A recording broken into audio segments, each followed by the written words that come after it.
This is Tales from the Pros, where business leaders and influencers share their stories of inspiration, struggles, and successes. And I'm your host, Michael Giorgio.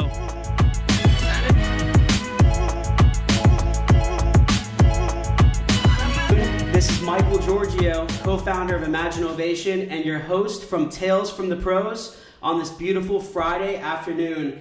I have a very special guest with us today. Her name is Katy Jones, and she's the Chief Marketing Officer at FoodLogiQ, or CMO, if you guys don't know. FoodLogiQ actually provides traceability, food safety, compliance, and supply chain transparency software solutions. And they also help restaurant owners, or operators, food retailers, consumer packaged goods, companies and other companies achieve end-to-end traceability while supporting safe and high-quality food products across the supply chain. And Katy's going to talk more about that. It's a bunch of words, but don't worry, she's going to talk more about that later. So really the topic today, Katy, thank you so much for being with us. It's an honor. It's good to have you. I know you're so busy, crazy busy, but it's great to have you in here. And I just want to talk today about the overall topic is your journey as a CMO. And really the struggles you overcame, getting to where you are today, helping future marketers establish themselves, make good, wise decisions, strategic decisions, and just get them to a successful point. So thanks again. This is Michael Giorgio again from Tales from the Pros. And so Katy, what really caught my attention before I asked you on this interview is I saw that, number one, I saw you guys on VentureBeat. Yes. Is that right? Yes. And you guys were basically one of the top 25 most innovative AgTech startups. And even better, you were awarded 2017 Triangle Business Journal C-Suite Award. Yes. So can you tell me a little bit about that? Because that's what caught my attention. That's why you're here. So Yeah, sure. No. It was a great award. It was the inaugural year that the TBJ gave that award out, and I was honored to be recognized along with the CMO, Susan at Bronto. Bronto, yes, nice. Yes, Yeah. So great. And they're like Oracle too, right? Yes, Yeah. Recently acquired by Nice. Oracle, yes. So a phenomenal company to be in, obviously. And it's been an amazing journey. I set out to do marketing. I am doing exactly what I wanted to do at Carolina. I was a journalism major. Started in agency life, and then really bounced around from consulting firm to academic research at UNC Chapel Hill. Before joining FoodLogiQ, was at the state's cancer hospital and ran our communications and marketing there. Made a pretty big pivot into tech and to grow. FoodLogiQ started when we were about 8 employees, and now we're nearing, with our contract development, nearing 50. Wow, that's amazing. Yes. So did the Triangle Business Journal, I'm assuming they came to you and they just asked you to be presented? It was an application process, Yeah. so I put my name in the hat and was thrilled to be selected. Were you nervous at all? Did you have to make any presentations? I gave, we had to give one piece of advice that we were given in our careers, and mine was to dive in and do hard things. Don't sit back. Really take that leap. And that's what I did when I joined FoodLogiQ. There were a lot of people in my career that said, "You're crazy. You have this incredibly stable job in cancer research. You're going to leave this to go work at a startup. Are you crazy?" And yes, I was. But it's really paid off. It has been an amazing journey the last 2.5 years, growing the business and now getting to the point where we have in terms of opening our Series B round. And it's been great. Awesome. And I'm going to ask you some questions about that sure. later, about the funding. And so kind of jumping into your marketing role, did you always have a passion for marketing, or tell me a little bit about that journey? Certainly. I think, as I mentioned, started really with a focus in public relations. And but then really my passion for marketing is really about just seeing how you can really talk to the customer that you have and make that connection and make that fit. The creative side of it has always been my passion, whether that's messaging or design or the website. I always love to see how it comes together in the campaign. And I think that's where I've been able to really see that come to fruition in my career, to go from really at an agency just working on a couple of things from a tactical standpoint, but then to really see how the whole picture comes together as a CMO. That's been the most rewarding thing. So do you feel are there certain steps someone has to take? I mean, I think when you're younger, like you're in college, you're not gonna be like, oh, how can I actually be a CMO? I guess sometimes some people, they might have that question. I would say more of the question is how do you really start a company and things like that, but you're gonna need a chief marketing officer position in that company to help grow it. I think that's very important, and that's why you're here. I'm a CMO of my company, as you guys know as well, but what steps do you think someone has to take to get to the CMO position? Obviously, education, I think, is a big part, but it may not even just be that. I don't get me wrong. My undergrad education was incredibly valuable. I was a journalism major, journalism and mass communication, got a really great foundation, but really at the heart of it is the internships that you get in college. I think getting in, there's an abundant amount of opportunity for, junior, seniors to go in, become an intern at an agency. I tell lots of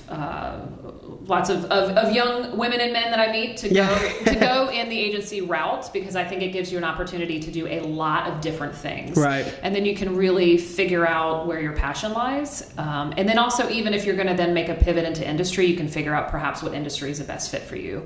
And then, I think that just taking every opportunity that you have to get your hands in, never take an attitude or an approach of that's not my job or that's not my position. Like whether that is, and I think that's across the organization, because if you can, for example, if you're at a tech company and work in customer success or help out in customer success to really understand the voice of the customer, that's going to be incredibly powerful in a marketing position as well.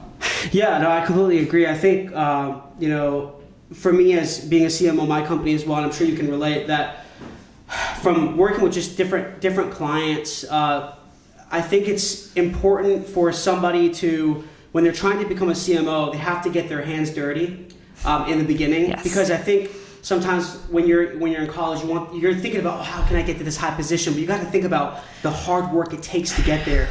So you talked about SEO, talked about website design, all that kind of stuff.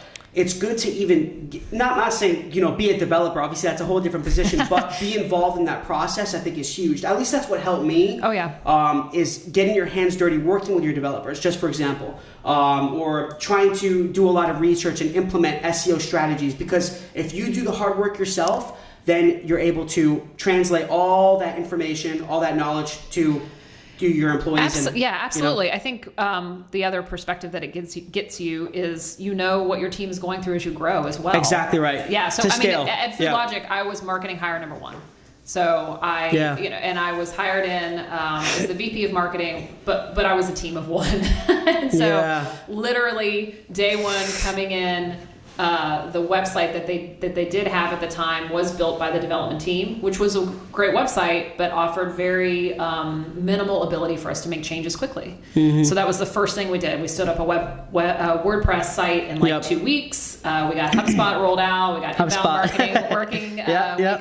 We got a lot of things that what we could do at the time. Really getting the hands dirty. I think that's a great piece of advice. Yeah, absolutely.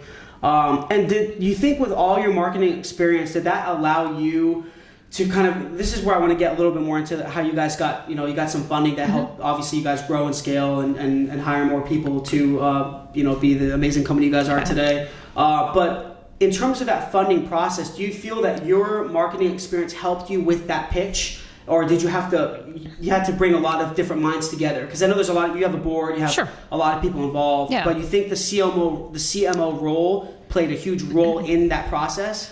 Obviously the brand building that we did from day one helped significantly. So building up just the brand of FoodLogiQ, we were very lucky to have several flagship customers right out of the gate. So when we started, when our CEO, Dean Wiltsey, and I started, including Whole Foods Market and several really great customers. In terms of the pitch, we were offered an amazing opportunity to present at CED in 2016. So we were on the main stage. And that's Center of Entrepreneurship Development. Correct. Here in the Triangle. Yes. Okay. And that really helped us hone our pitch. It was a 6-minute on-stage presentation. You really have to break your story down and make it relatable to a more broader audience. When you're talking to a VP of food safety or a VP of supply chain, you can get a little bit more in the weeds. But when you're talking to an investor audience, they really have to get it. They really have to see the impact and the bigger picture very, very quickly. And going through that process and working with CED, we got access to, essentially a network of investors, both exposure, but then also real world feedback on that pitch, and that was incredibly valuable for us. And after that, then taking and opening the Series B round, which we officially did in September of this year, or of last year, I'm sorry, of 2017, with Renewal Funds being the first funder in that, and then we're just a few weeks most likely away from closing that Series B. Nice. And is that process long? From the initial, so did you have to reach out to them first, or you guys were probably always getting a lot of attention. You're kind of in a niche space, niche product, SaaS product. Yes. Did they ever come to you? They thought you might need, or obviously you're probably going to go to them, I'm assuming? It was a little bit of both, certainly. We had a significant amount of interest from the investor community, lots of outreach. And then those events like CED, we did another one that was more food focused out in San Francisco. So the events helped you guys get interest from investors? Absolutely. Awesome. That's what I want people to know. And as a part of our marketing strategy in 2017, we specifically targeted investor-focused conferences. And there are several that are food-focused as well. And so that helped us build our network, get out there, get our story out there.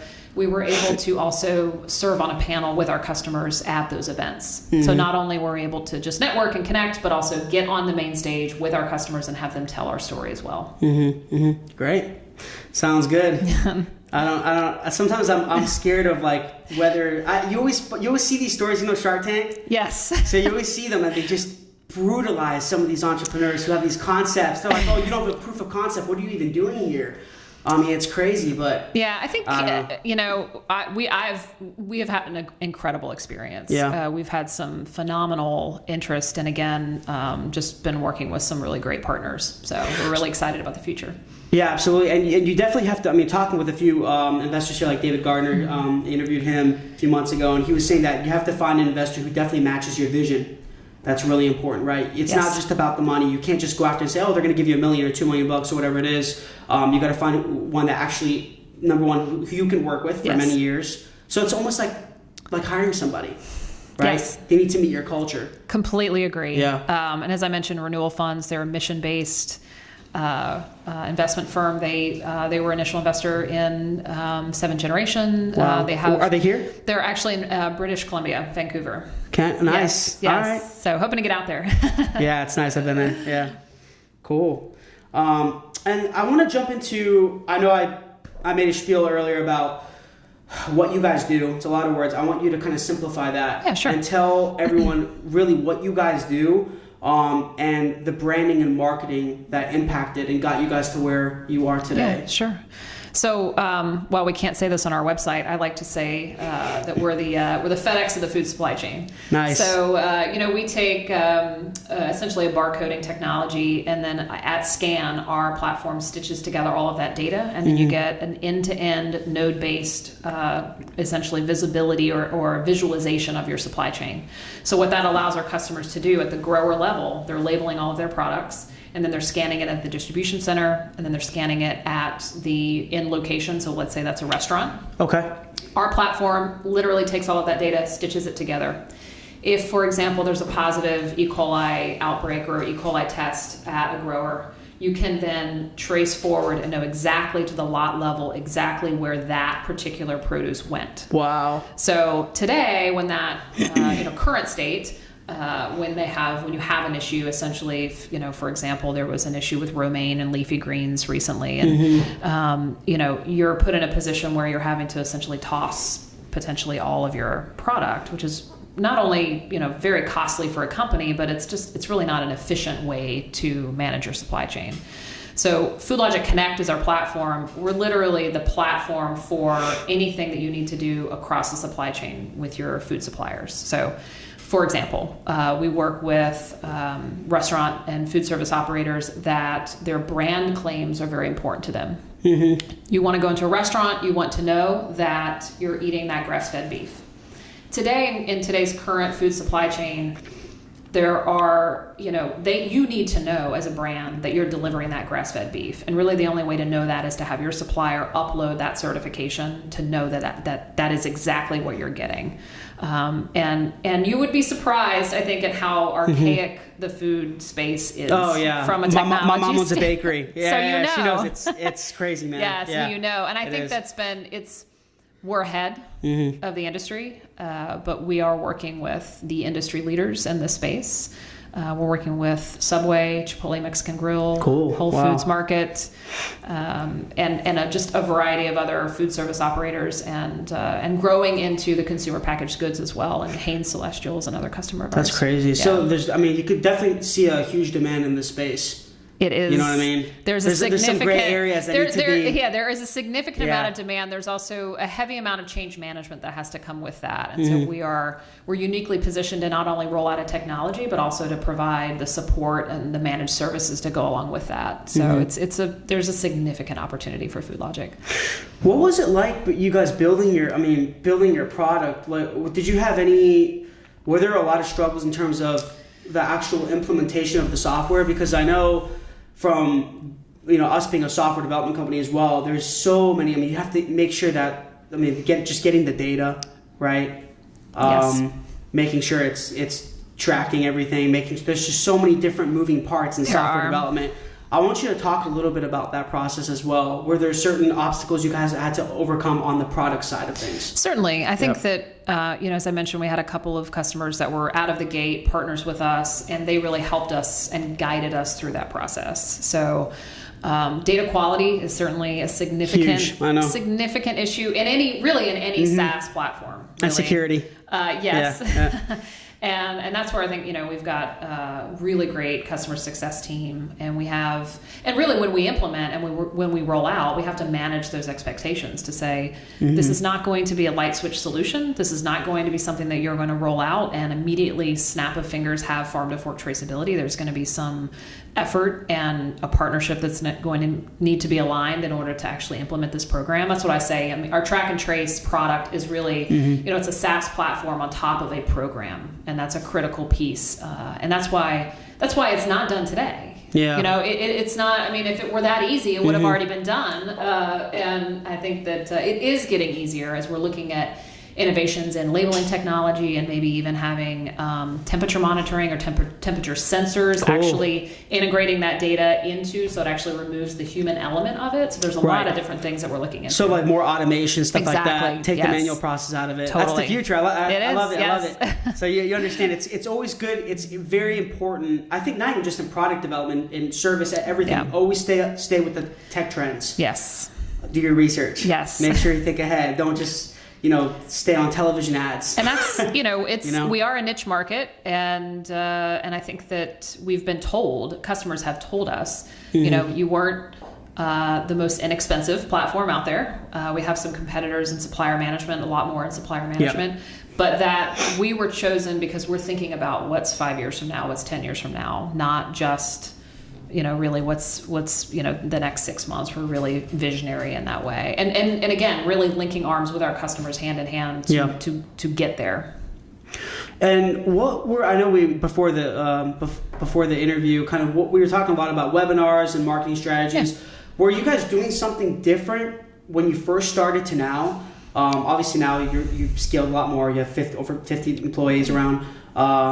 Do you feel that you're going to implement your marketing strategies is going to evolve like crazy over time? Do you think it just depends on the trends, or do you feel? Let me know a little bit about that. Yeah, certainly. So I was marketing hire number one. So there was as I mentioned, there was a website, and I think that was about it. I think there were some trade shows that were attended, which is a very critical part of the larger marketing strategy. But zero digital, zero SEO, zero social, really zero product marketing.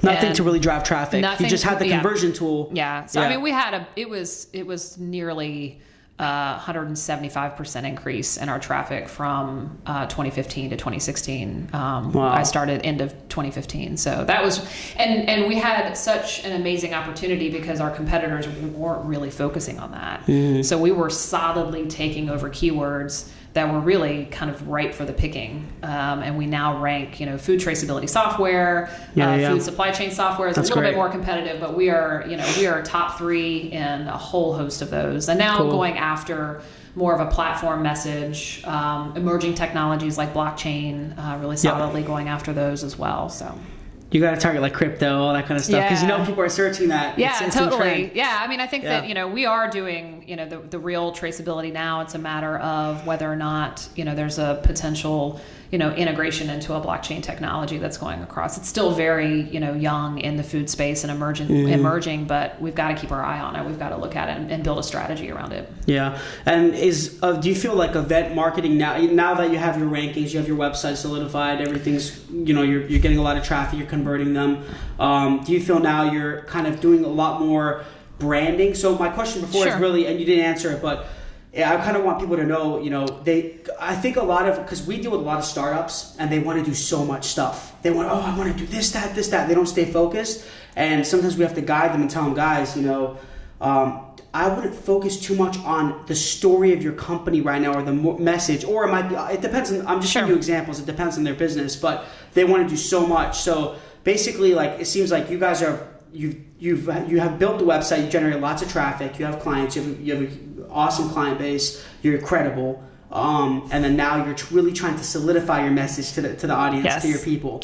You're doing more branding, more global branding now. Totally. Is that kind of correct? Absolutely. Okay. No, I mean, I think when we started, it was clear we looked at the opportunity. Yeah. I mean, really, we got Moz and SEMrush, and we started looking at all our competitors, and we were like, there is literally just a significant amount of opportunity here, and so let's focus on that. We also had no budget really, and so there were things I think that naturally you kind of you can lean towards with a lower budget, and trade shows are expensive. That's right. And so as we were able to get sign more customers, get more funding, we added more of those in, but really still being very strategic in what we're doing and how we're doing those. So for example, there may be a show that we're just going to send a salesperson or two. We're going to boots on ground, just network and connect and shake hands, and maybe not have the significant expense of a booth and things like that. And there were also some events that we just needed to ask. We asked our customers, where are you going? What events are you going to? And we found out about executive level events that you can essentially buy a ticket into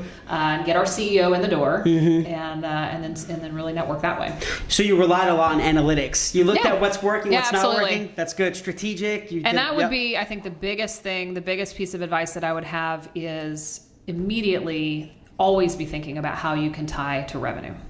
How can you tie what you're doing and the actions that you're doing to pipeline generation and to opportunity creation for the sales team? And because otherwise, it's you're not going to be able to go into your boardroom and justify the expensive marketing. You have to be able to show how you're drawing that line to revenue. Yeah, I when you were saying that, actually, it's pretty crazy because back in the day, years ago when we started. And even when we work with other clients, they did the same thing sometimes. They would just socialize. They just said, let's just go on Twitter. But they didn't realize they didn't do enough research, and they didn't write anything down. No strategy, nothing like that. No data. And they just said, let's just put things on Twitter and Facebook and see if it makes money, right? And I'm not saying you need to try new things, right? Trial and error is huge in marketing. It's huge, but I think by doing that research and planning, just writing things down, even asking people, mentors, all these different things are going to give you the data to make a good decision of how you can implement a marketing strategy and thus make money from it. Because we can do all this marketing and you get nothing from it. There's no ROI. Yeah. So I think when you have that data, you can make a quick shift in your strategy with that information. So at one point, about 6 months in, we kind of looked that PPC really wasn't generating pipeline. We were getting great leads, numbers at that top of the funnel, but it actually wasn't converting. And so, because at that point, I think I had hired an additional person and we were a team of 2. And so we said, okay, let's pull back a little bit on PPC, which made our top of the funnel leads go down, right? But we were able to drive higher quality of leads, higher quality of pipeline once we were able to shift more on organic. And organic search is still the #1 pipeline generation for us as a company. People don't want to click ads. Yeah. Yeah, they see you. Yes. Yeah, you're right. So pay-per-click marketing is, I think, really important. And you can do it on Facebook, Google. Yeah. I think even Twitter offers it Yeah. now, or they did. Actually, I don't know if they still do it. LinkedIn has it, YouTube. Right. It's really powerful. It's just more targeted, but it's just more expensive. Totally. And we did, we are still doing PPC once we got the additional staff and time and, to dedicate towards it, but just kind of throwing a bunch of money at it without actually knowing if it's resulting in, the end result that you want. I think that's, again, going back to the analytics, you'll be able to make those decisions with that data. Yeah. So with all your marketing experience, what struggles do you think, not even just CMOs, but I think a marketing department has over growing a company? Like, even just name a few. Like, what big struggles do you think are common for most marketing people? I think as we've grown, keeping, let's say, the kind of control over your brand. So, we've grown so much that, we have a template slide deck, for example, but when you start to really add and significantly scale like customer success and sales, there's this significant need to now we solidly need branding guidelines, right? You get, and I think that's the thing, when you're a startup and you want to hire really solid, hardworking entrepreneurial people, they're going to make it up themselves, right? Like if they don't. Yeah, you're completely right. I agree. And so you need to I don't want to review every single sales deck that goes out. That is not something that I want to put myself in a position to do, but you want to be able to provide the resources. So that was, we hired, our most recent hire was really in product marketing and sales enablement because we did not have a specific position for that. So now we're a team of 7. And that person really That's your marketing team? Yes. Nice. Yes. Okay. And we're going to really, focus on that. And then I think the getting just messaging solidified across the organization as you're growing, it's a continual battle. Every new person is an opportunity to make sure that voice is consistent and the branding is consistent. And so making sure that you're staying on top of that as you're growing. I think, there's inevitably the sales and marketing, alignment and tension that is naturally there. You want to keep each other accountable. And that's, I think that's really a healthy tension and a healthy relationship so that we're constantly challenged to provide the highest quality of leads, and we're constantly pushing to make sure that follow-up is there and the messaging is on. Yeah. Do you feel like there's sometimes a clash between sales and marketing? I have a sometimes with us there is. Sure, absolutely. We have a phenomenal head of sales, and so what we did actually was the sales development reps report into marketing. And so they're there really to just help further the qualification of that lead. And what that allowed the enterprise reps to do is to not have to do as much qualification so that the leads that they receive are more ready for them to have a conversation with. Before we added the SDR, every single inbound demo request from our website was going directly to an enterprise rep. So, you target and you hope for the highest level of quality, but you're still going to get that grad student, who's interested in our platform requesting a demo. And so adding that SDR and an amazing person that we've added to our team, I call him the Terminator because I literally think he just never stops working. But we have a few of those in our team. Adding that person and then really helping alleviate so that the closers can really do what they're meant to do, which is close business. You got to think of it this, because we have these conversations as well. I mean, I've moved a little from sales to now strictly just marketing the company, but and running a business.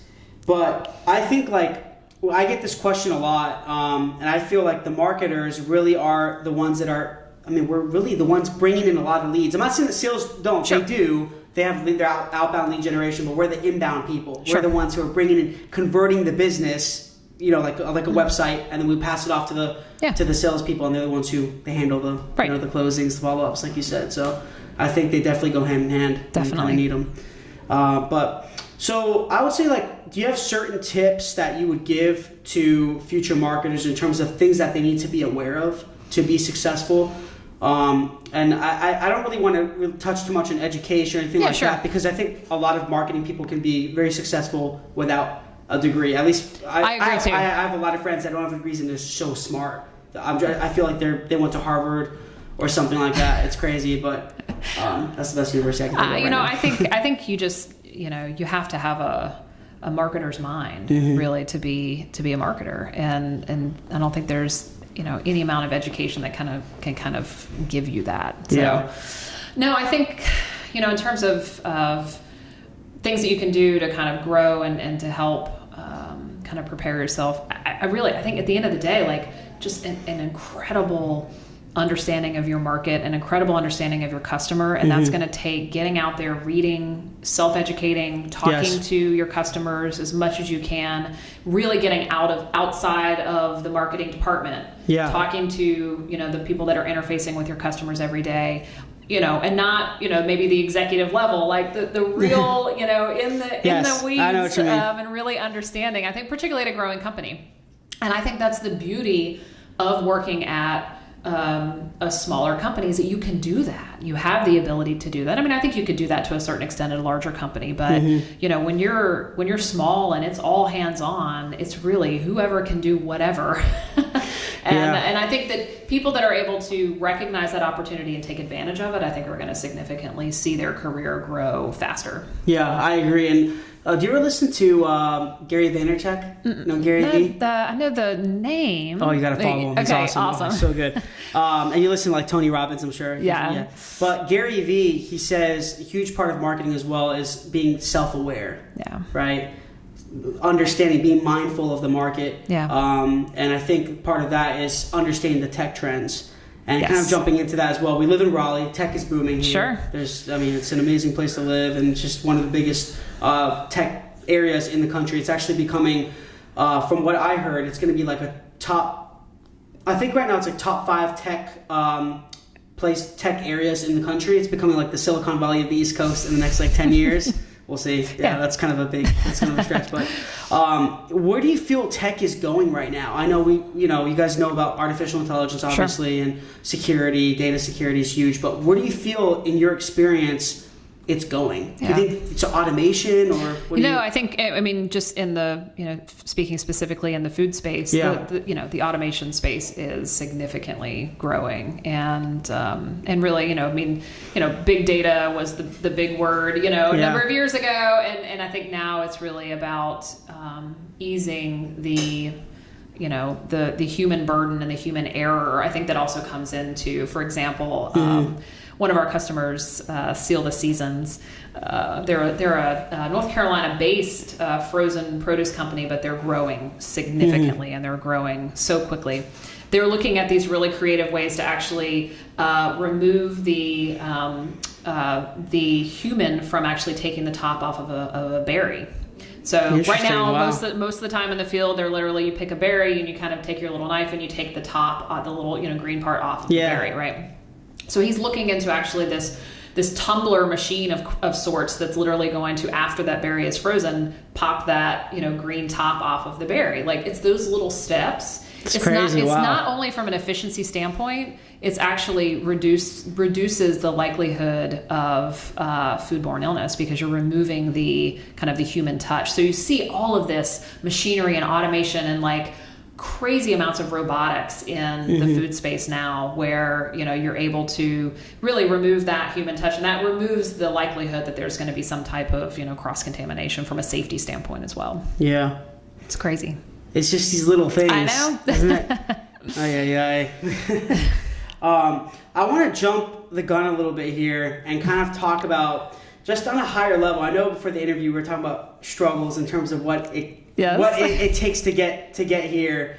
And I told you about even working overnight, working with outsourcing teams. I told you we were working 4 o'clock in the morning for 4 years. What are some struggles? I want to hear some stories.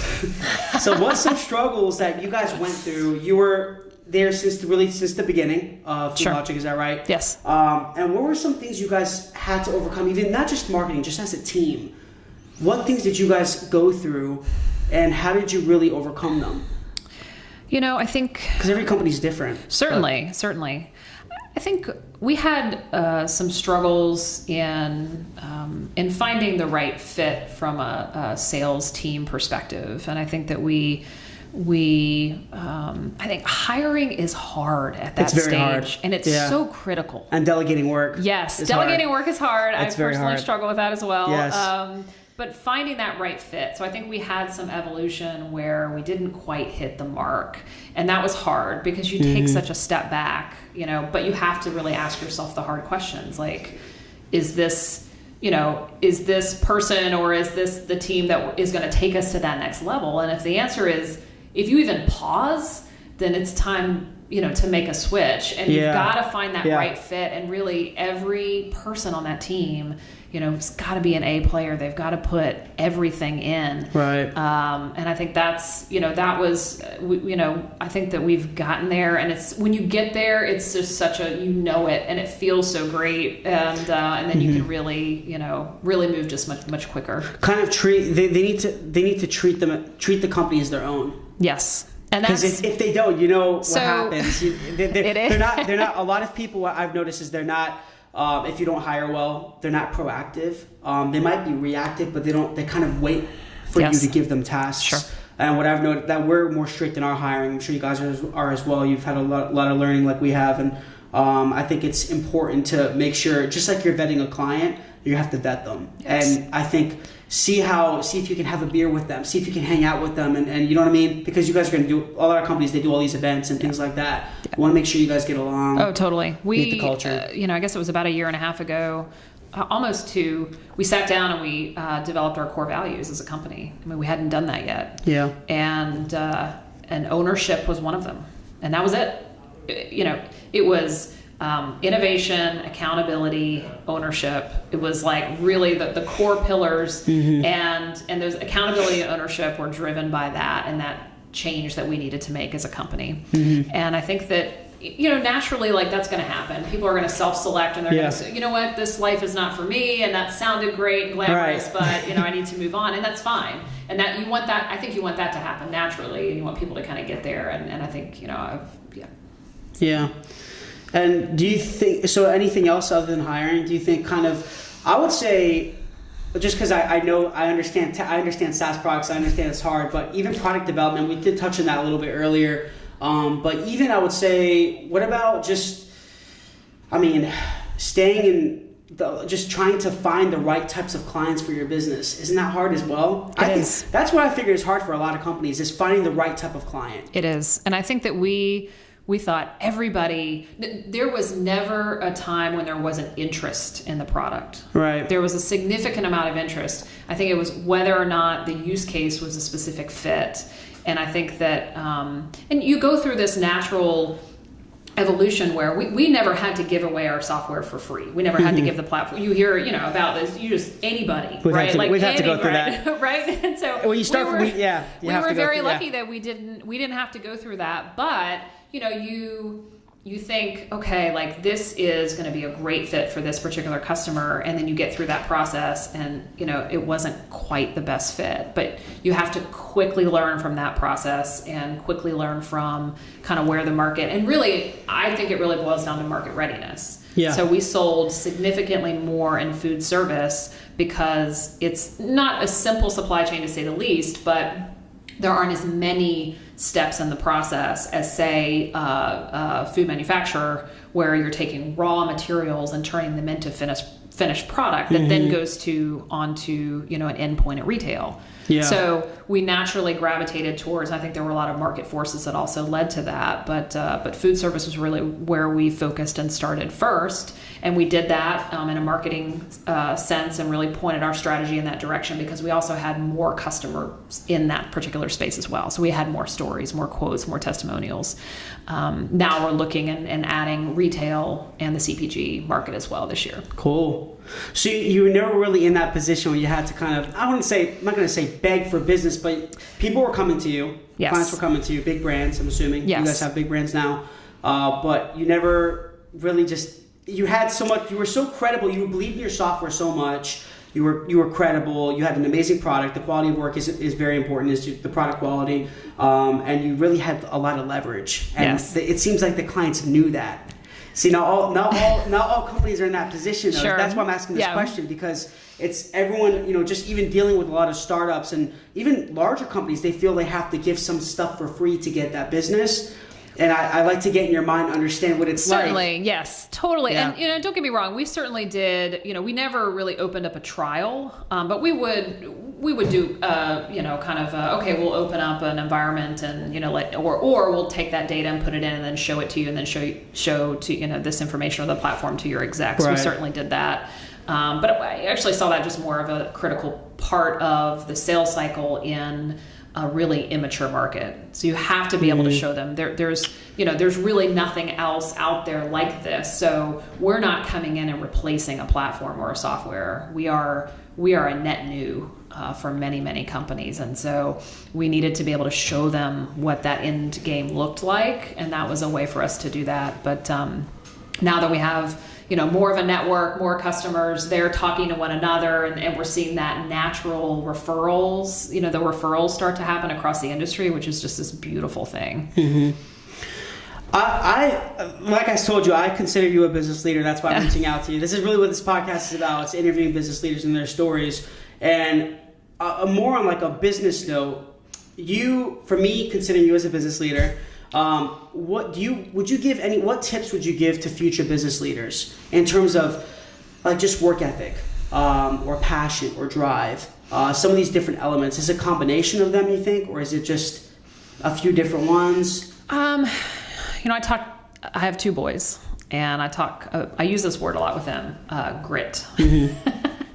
Yeah. I think, it is really, you just have to get in there and just keep going. And even when you feel like, I can't do this anymore. Yeah. I'm just going to take that, It's hard.